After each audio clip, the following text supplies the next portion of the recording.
Hello friends, स्वागत आहे तुमचं पुन्हा एकदा बाईट्स विथ प्रणू चॅनलमध्ये। मी आहे प्रणू आणि तुम्ही आपल्या चॅनलमध्ये पाहता फूड, कुकिंग आणि ट्रॅव्हल रिलेटेड व्हिडिओज। आज आपण एकदम परफेक्ट आणि अस्सल खव्याचे असे गुलाबजामची रेसिपी पाहणार आहोत। हे गुलाबजाम बनवण्यासाठी सगळ्यात पहिल्यांदा आपण इथे अर्धा किलो खवा घेतलेला आहे। आपण जे आकाराचे गुलाबजाम बनवणार आहोत त्या आकाराचे 50 ते 60 गुलाबजाम अगदी आरामात बनतात अर्धा किलो खव्यामध्ये। आता सगळ्यात पहिल्यांदा हा खवा आपल्याला अशा प्रकारे किसणीवरती किसून घ्यायचा आहे, जेणेकरून त्याच्यामध्ये अजिबात गाठ वगैरे काही राहणार नाहीये। इथे तुम्ही पाहू शकता अशा पद्धतीने आपण संपूर्ण खवा किसून घेतलेला आहे। आता हा खवा आपल्याला अगदी छान असा मॅश करून घ्यायचा आहे, छान असा मळून घ्यायचा आहे। तो खव्यामध्ये एक सुद्धा गाठ नाही राहिली पाहिजे। 10-15 मिनिटं खवा अगदी मऊसूत लोण्यासारखं होईल इतपत आपल्याला तो मळून घ्यायचा आहे। इथे तुम्ही पाहू शकता मस्त जोर लावून खवा मळून घ्यायचा आहे, जेणेकरून त्यामध्ये एक सुद्धा गाठ नाही राहिली पाहिजे। गुलाबजाम जर परफेक्ट बनवायचे असतील तर खवा व्यवस्थित मळून घेणं खूप जास्त गरजेचं असतं। इथे तुम्ही पाहू शकता किती मऊसूत असा खवा आपण मळून घेतला, यामध्ये एक सुद्धा गाठ उरलेली नाहीये, अगदी छान असा बनलेला आहे। आता साधारणतः अर्धा किलो खव्यामध्ये आपण 100 ग्रॅम इतका मैदा टाकणार आहोत। मैदा आपल्याला चाळणीमधून चाळून घ्यायचा आहे।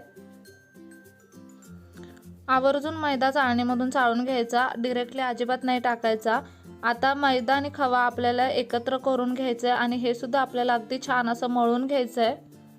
ह्या गुलाबजामची रेसिपी बनवताना एकच गोष्ट लक्षात ठेवायची की हे जे मिश्रण आपण गुलाबजामसाठी बनवतोय किंवा जे पीठ आपण गुलाबजामसाठी बनवतोय ते अगदी व्यवस्थित मळलं गेलं पाहिजे। यामध्ये अजिबात गाठी तयार होता कामा नयेत, अगदी मऊसूत असं पीठ आपल्याला मळून घ्यायचं आहे। इथे तुम्ही पाहू शकता मैदा टाकल्यावरती पीठ थोडं घट्ट होतं, अगदी जोर लावून छान असं पीठ आपल्याला ते मळून घ्यायचं आहे। त्यानंतर आता यामध्ये आपण 100 ग्रॅम इतकी दूध पावडर टाकणार आहोत। दूध पावडर सुद्धा चाळणीतून चाळून घ्यायची आणि मगच टाकायची। आता आपल्याला गुलाबजामसाठी छान असं पीठ मळून घ्यायचं आहे। आता हे पीठ मळण्यासाठी आपण दुधाचा वापर करायचा आहे। आवश्यकतेप्रमाणेच आपल्याला दूध यामध्ये ॲड करायचं आहे। आधी हे सगळं व्यवस्थित मिक्स करून घेऊयात, त्यानंतर यामध्ये दूध वापरूयात आपण। आता इथे साधारणतः अर्धी वाटी इतकं आपण रूम टेम्परेचरवरचं दूध घेतलेलं आहे। त्यातलं थोडं थोडं दूध आता आपण हातामध्ये घ्यायचं आहे आणि पीठ मळून घ्यायचं आहे।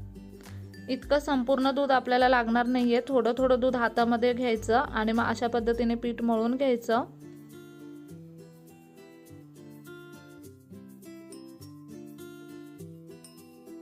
इथे आपलं पीठ मळून होतंय तोपर्यंत आपण इथे एका बाजूला साखर घेतलेली आहे। साधारणतः 1.25 किलो इतकी साखर आपण इथे घेतलेली आहे। आता एक पातेलं घेतलंय, त्या पातेल्यामध्ये आपल्याला ही साखर टाकायची आहे।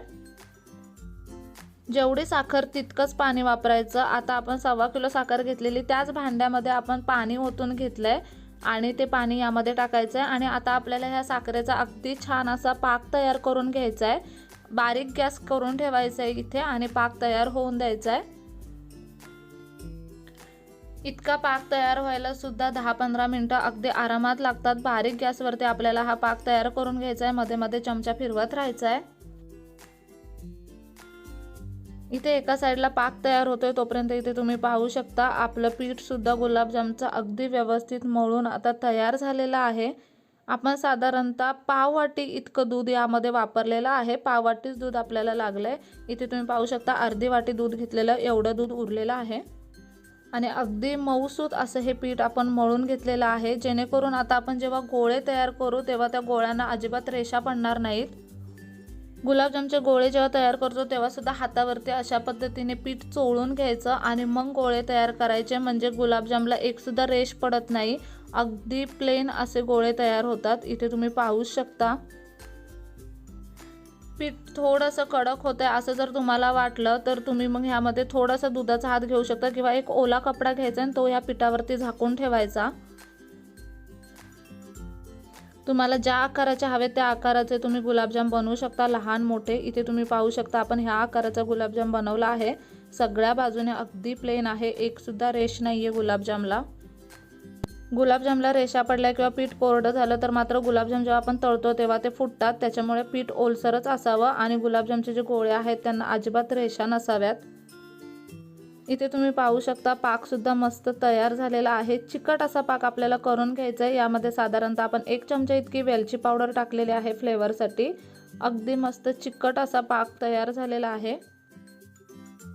इथे गुलाबजामचे सुद्धा काही गोळे आपण तयार करून घेतलेले आहेत। आता आपल्याला ते फ्राय करून घ्यायचे आहेत। गुलाबजाम फ्राय करून घेण्यासाठी कढईमध्ये अगदी व्यवस्थित प्रमाणामध्ये तेल टाकून घ्यायचे आहे। तेल खूप जास्त कडक असताना गुलाबजाम सोडायचे नाहीयेत। अगदी गरम झालं तेल की गुलाबजाम सोडायचे। खूप कडक तेलामध्ये जर तुम्ही गुलाबजाम सोडले तर मात्र गुलाबजाम लगेच करपू शकतात। त्याच्यामुळे तेल छान असं गरम झालं की गुलाबजाम सोडायचे। गॅसचा फ्लेम बारीक ठेवायचा जेव्हा आपण गुलाबजाम सोडतो तेव्हा। त्यानंतर अशा पद्धतीने गुलाबजाम थोडेसे हलवून घ्यायचे आणि मग साधारणतः अर्धा पाऊण मिनिटानंतर गॅसचा फ्लेम मीडियम करायचा आणि गुलाबजाम वरती आले टम्मा असे फुलले की मग गॅसचा फ्लेम पुन्हा बारीक करून सतत गुलाबजाम ढवळत राहायचे, म्हणजे ते सगळ्या बाजूने अगदी व्यवस्थित फ्राय होतात। आणि सगळ्यात महत्त्वाचं म्हणजे ह्या गुलाबजाममध्ये आपण बेकिंग पावडर बेकिंग सोडा काहीही वापरलं नाहीये, त्यामुळे हे गुलाबजाम खूप टम्मा असे फुलत नाहीत, पण अगदी छान असे फुलतात। आतून सुद्धा अगदी सॉफ्ट खूप मस्त बनतात। यामध्ये आपण बेकिंग सोडा वगैरे वापरलेला नाहीये, त्याच्यामुळे अगदी एक गुलाबजाम बनवला आणि त्याचा दुप्पट आकार झाला तळ्यावरती असं नाही होत ह्या गुलाबजामचं। गुलाबजामना अशा पद्धतीने सतत हलवत राहायचे आणि फ्राय करत राहायचे, जेणेकरून ते अजिबात कच्चे सुद्धा राहत नाहीत आणि खूप जास्त फ्राय होऊन करपत सुद्धा नाहीत। आपण बारीक गॅसवरती मस्त आरामात असे गुलाबजाम फ्राय करून घ्यायचे। इथे तुम्ही पाहू शकता थोडासा ब्राउनिश किंवा गोल्डन कलर आला ना गुलाबजामला, डार्क वाला गोल्डन कलर, की गुलाबजाम काढून घ्यायचे। बारीक गॅसवरती गुलाबजाम फ्राय केल्यामुळे ते सगळ्या बाजूने छान फ्राय होतात, करपत नाहीत। सगळ्यात महत्त्वाचं म्हणजे आतून सुद्धा व्यवस्थित शिजले जातात, आतून अजिबात कच्चे राहत नाहीत। इथे तुम्ही पाहू शकता गुलाबजाममध्ये तेल सुद्धा बिलकुल राहत नाही। आता हे गुलाबजाम आपल्याला पाकात सोडायचे आहेत। आपला पाक सुद्धा कोमट झालेला असतो, यावेळी गुलाबजाम फ्राय होईपर्यंत पाक सुद्धा मस्त कोमट होतं। खूप जास्त घट्ट पाक बनवला ना तर मात्र गुलाबजाम पाकामध्ये मुरत नाहीत व्यवस्थितपणे, त्याच्यामुळे पाक मस्त बनवायचा, थोडासा पातळ असा बनवायचा। खूप पातळ सुद्धा पाक बनवून चालत नाहीत, तरी पण गुलाबजाम मुरत नाहीत।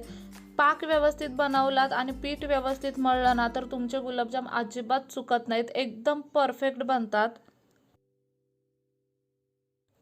अशा पद्धतीने सगळे गुलाबजाम आता आपल्याला बनवायचे आणि ते पाकात मुरायला ठेवायचेत। अस्सल खव्याचे गुलाबजाम आपण बनवलेले आहेत, यामध्ये आपण ॲडिशनल काहीही वापरलेलं नाहीये। थोडासा मैदा, थोडीशी दूध पावडर वापरले, अगदी मार्केटमध्ये भेटतात त्यापेक्षा सुद्धा हे गुलाबजाम खूप जास्त भारी बनतात। व्हिडिओमध्ये दाखवलेलं प्रमाण वापरून तुम्ही जर गुलाबजाम बनवलेत आणि ते सगळे इन्स्ट्रक्शन जर तुम्ही फॉलो केलेत तर सिरियसली तुमचे गुलाबजाम अजिबात बिघडणार नाहीत। हे गुलाबजाम खायला खरंच खूप भारी लागतात। मस्त 1-2 तास पाकामध्ये गुलाबजाम छान असे मुरून द्यायचे आणि तुम्हाला जर गुलाबजाम गरमागरम खायला आवडत असतील तर थोडासा पाक काढायचा, दुसऱ्या पातेल्यामध्ये गरम करायचा आणि त्यामध्ये हे गुलाबजाम टाकायचे। मस्त गरमागरम सुद्धा तुम्ही हे गुलाबजाम खाऊ शकता किंवा छान असं पाकात मुरून 1-2 तासानंतर सुद्धा तुम्ही हे गुलाबजाम खाऊ शकता। खूप भारी बनतात। अतिशय परफेक्ट इन्स्टंट अशी बनणारी ही गुलाबजामची रेसिपी आहे। मार्केटपेक्षा सुद्धा भारी गुलाबजाम बनतात। तुम्ही जर हे गुलाबजाम बनवले तर तुम्हाला नक्की समजेल। इथे तुम्ही पाहू शकता गुलाबजाम आपले सगळे बनून तयार आहेत। आपण मस्त पाकामध्ये तासभर ते मुरायला ठेवले होते आणि अगदी छान असे गुलाबजाम बनून तयार आहेत। खूप सॉफ्ट आणि स्पॉन्जी असे हे गुलाबजाम बनतात। दिसायला तर अगदी मार्केटसारखे दिसत आहेत, बघूनच मन खुश झालं होतं, खाऊन तर अगदी तृप्त झालं होतं। आता दिवाळीच्या वेळी वगैरे तुम्ही डेफिनेटली ही रेसिपी घरी ट्राय करू शकता। इथे तुम्ही पाहू शकता अगदी आतपर्यंत गुलाबजाम मस्त असा शिजलेला आहे। खूप सॉफ्ट आणि स्पॉन्जी गुलाबजाम झालाय, पाकसुद्धा किती छान मुरलाय। खूप सोपी अशी गुलाबजामची रेसिपी आहे। नक्की ही रेसिपी घरी ट्राय करा। व्हिडिओ कसा वाटला मला कमेंट बॉक्समध्ये नक्की सांगा। चला तर मग पुन्हा भेटूया अशाच एका नवीन व्हिडिओ सोबत। तोपर्यंत मस्त खा, भरपूर फिरा आणि आनंदी राहा।